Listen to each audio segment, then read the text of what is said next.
We are pleased and happy and excited to welcome to the show American energy worker advocate. He is Daniel Turner. Daniel, it's great to have you on. Okay, so we've got climate change activists.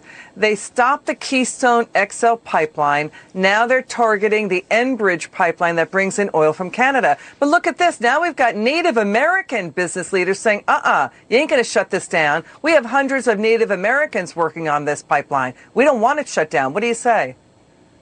This is typical of the environmental movement writ large. They use the Native communities, they use these people as poster children for their cause. And what they do is they take away their jobs, their opportunity, and then they leave and they abandon them. And so energy jobs are predominantly found in rural communities. That's rural America, but it's also Native communities, from the Native communities on the north slope of Alaska, where ANWR is, Native communities in the northwest New Mexico, where there are coal communities that have really built the entire Southwest, from Las Vegas to Flagstaff.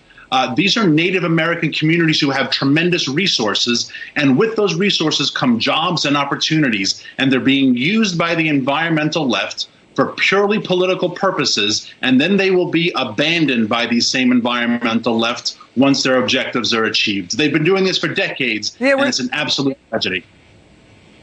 We're showing images of apparently garbage that was left behind by climate change activists protesting. Okay, it's a $4 billion pipeline project, right? It carries oil from Canada into the U.S., and a lot of it is near the Mississippi River in Minnesota.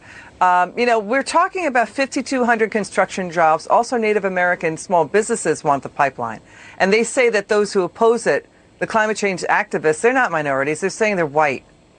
So they're not that they're saying it's a racist issue or racial issue. They're just pointing that out, that this is helping minorities.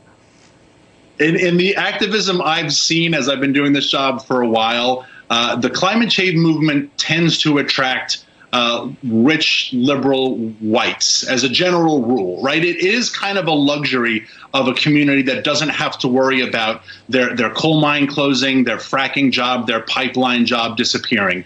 You often get these groups bust in from state college because they're given a stipend. So I'm not surprised that the Native groups would say, wait a second, you're not one of us, and yet you're speaking on our behalf. Again, like I said, when these jobs disappear from rural America, no one comes and gives them opportunities, and they're left alone. And where, in fact, do you see the greatest level of suicide, depression, opioid use? It's exactly in these communities.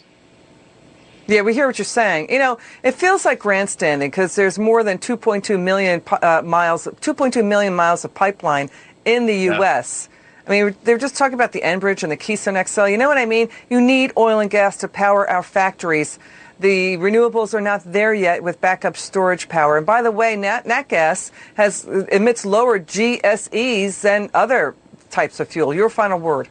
Yeah, and all these infrastructure projects lower the cost of energy, and lower energy means cheaper goods. And that predominantly helps middle and lower class Americans. And so we should want more of these infrastructure projects, not fewer. Daniel Turner, thank you so much.